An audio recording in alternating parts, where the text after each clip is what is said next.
করা যায় ভাই? কিডনি বেচা কি এত সহজ? কার কাছে বেচছি, কেন বেচছি, কেমনে বেচছি, কিডনি কোথায় বেচছি, রুগী কে নিছে, সেই তদন্তগুলো আনেন ভাই। 4 সালে আমি চন্দ্রকোনা নার্সিং করতে গেছি, তখন আমি আমার আব্বাকে কেমনে মারলাম আর কেমনে তারা এই তথ্যটা সাল হিসাবে করে বললো। এই তথ্যটা কি পুরাই মিথ্যা? আমি আপনাকে বলি, একটা মানুষকে হেয় প্রতিপন্ন করতে বড় বড় এলিগেশন দরকার নাই। কিছু কিছু এলিগেশন বাইরে বাপেরে মারছে, মায়েরে মারছে, সহজ মানুষ, পাবলিক বেশি খাবে। তারপরে যৌন হয়রানি আনবেন, আমি আমার এইগুলি বললে শব্দটা ছোট, কিন্তু এলিগেশন আনা বড় এবং মানুষ খায় খুব তাড়াতাড়ি। আমার ব্যক্তিগত সম্পদ আপনারা যাচাই করবেন, এটা আপনাদের উপরে ছেড়ে দিচ্ছি।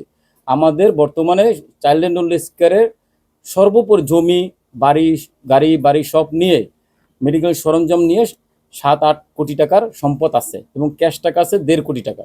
যে বর্তমানে আপনার এই যে সিচুয়েশনটা সৃষ্টি হলো, এটা আপনার মান সম্মান, আপনাকে হ্যারাসমেন্ট করার জন্য, আপনার মান সম্মান ভাই আমি একটা সহজ কথা বলি, বর্তমানে যতগুলি বাংলাদেশের যতগুলি সোশ্যাল মিডিয়ার পেজ আছে, র্যাঙ্কিং হিসাব করেন প্রথম আলোর পরে আমি।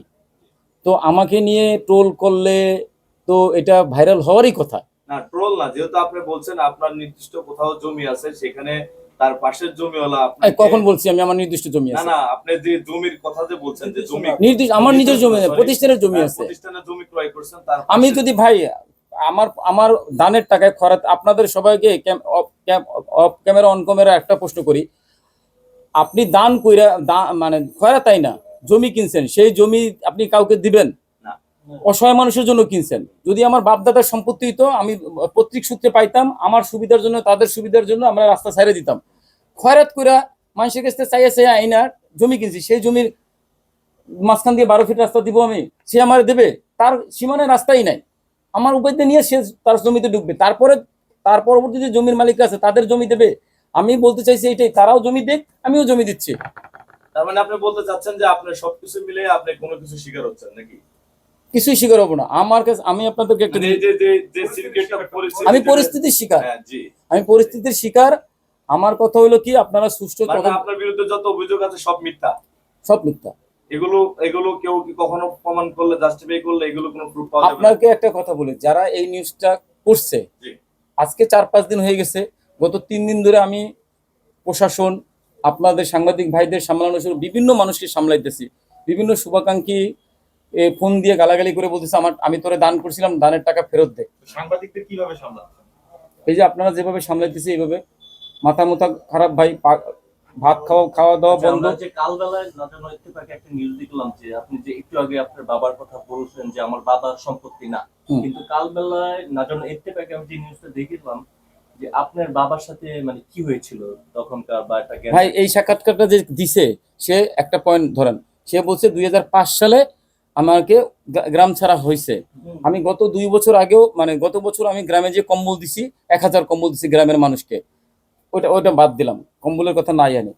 আমি ঢাকা আসছি 2001 সালে, 2001 সাল থেকে স্ট্রাগল শুরু করছি। তাহলে 2004 সালে আমি চন্দ্রকোনা নার্সিং করতে গেছি, তখন আমি আমার আব্বাকে কেমনে মারলাম আর কেমনে তারা এই তথ্যটা সাল হিসাবে করে বললো।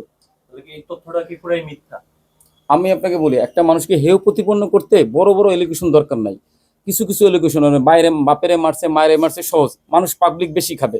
তারপরে যৌন হয়রানি আনবেন, আমি আমার এইগুলি বললে শব্দটা ছোট, কিন্তু এলিগেশন আনা বড় এবং মানুষ খায় খুব তাড়াতাড়ি। আপনার এই বিষয়টা কি আপনি চ্যালেঞ্জিং হিসেবে নিচ্ছেন? দেশবাসী কি আপনাকে বিশ্বাস করতে পারবে না? এটা আমি তো ব্যাক করবই ভাই, ইনশাল্লাহ। আজকে যে পরিস্থিতিটা তৈরি হয়েছে, আমরা যতই নিউজ হোক, নেগেটিভ বানা হোক, যত কিছুই হোক, একটা সময় তো সত্যতা আসবেই। যদি আসে আমি তো কাম ব্যাক করবই। সবচেয়ে বড় তদন্ত কেরা করবে? প্রশাসন করবে। দেশের প্রশাসন যারা আছে, আইন আছে, বিচার আছে, তারা যাচাই বাছাই করুক, দেখুক, তারপরে তারা যদি আমাকে দোষী সাব্যস্ত করে তাহলে আমি দোষী, এর আগে আমি দোষী না। করে না করতে পারবে এরকম আপনার আত্মবিশ্বাস আছে না? তারা যদি দোষী সাব্যস্ত করতে পারে, হ্যাঁ করতে পারে। ভুল করে থাকেন বা অন্যায়, আমি তো ভুল অন্যায় করি নাই, আমি তো তাদের প্রতি আস্থা আছে আমার, আমি তাদের প্রতি আস্থা আছে।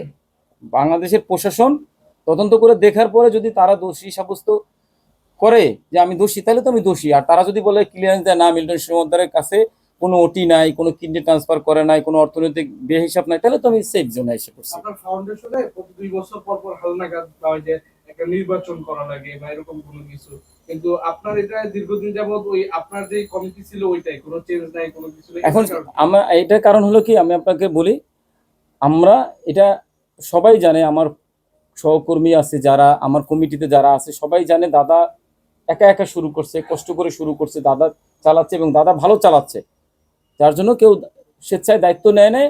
আমিও, এবং প্রতি বছরই যখন নির্বাচন হয় বা ভোট হয় প্রতি 2 বছর পর পর, তারা আমাকে, দাদা আপনিই থাকেন, এবং নির্বাচনের ডকুমেন্ট ওইভাবে তৈরি করা হয়, ওইভাবেই ওরা ভোট দেয়, দিয়ে আমাকেই উঠে এসেছে আপনি কিডনি ট্রান্সপ্লান্টের কথা, এবং ভাই মাফ আপনার করেন না, কিছু আছে লাঠিয়াল বাহিনী আছে, আমার এই একটু মাফ বিষয়টা করা একটু যায় ভাই। clear করবেন। কিডনি বেচা, এই বয়স্ক মানুষদের উত্তর দিলাম, কিডনি বেচা কি এত সহজ? কার কাছে বেচছি, কেন বেচছি, কেমনে বেচছি, কিডনি কোথায় বেচছি, রুগী কে নিছে, সেই তদন্তগুলো আনেন ভাই। আচ্ছা, উঠে এসেছে আপনি কিডনি ট্রান্সপ্লান্টের কথা, এবং ভাই মাফ আপনার করেন না, কিছু আছে লাঠিয়াল বাহিনী আছে, আমার এই একটু মাফ বিষয়টা করা একটু যায় ভাই। clear করবেন। কিডনি বেচা, এই বয়স্ক মানুষদের উত্তর দিলাম, কিডনি বেচা কি এত সহজ?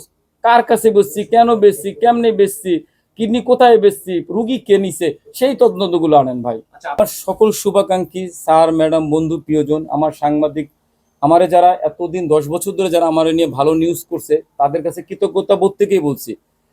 একই সাথে প্রশাসন যারা আছে সকলকে বলতে চাই, আপনারা সত্যটা জানুন, সত্যটা জেনে সত্যটা উন্মোচন হওয়ার পরে আপনারা আমাকে একটা শাস্তি দেন। এর আগেই সোশ্যাল মিডিয়াতে বিভিন্ন ইউটিউবে গালাগালি করে ভরে ফেলতেছে। আসলে সত্য তো আমি যতই অস্বীকার করি যে আমি করি নাই, আমি করি নাই বলতেছি, যদি করে থাকি সেই সত্য তো আসবে, আজ হোক 10 দিন পরে হোক, আসবে না? আসবে। অবশ্যই, অবশ্যই। তো সেই সময়টা বন্ধু একটু অপেক্ষা করার অনুরোধ করতেছি। যদি আর মনে যারা করেন- আপনার হেটার্স আছে, যারা আপনাকে বিষোদ্গার করে, যারা আপনাকে নিয়ে কঠিন প্ল্যান করতেছে আপনার মান সম্মান হেয় করার জন্য, আপনাকে তাদের জন্য কোনো পদক্ষেপ নেব কিনা, তাদের উদ্দেশ্যে আপনার কি বলার আছে? তাদের উদ্দেশ্যে কিছুই বলার নাই।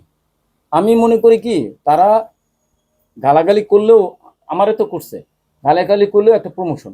অনেকেই আছে আমার যারা চিনতো না, তারা চিনতেছে, ঠিক আছে, খারাপ মানুষ হিসেবে ছিলেও তো চিনতেছে, এটা কোনো ব্যাপার না।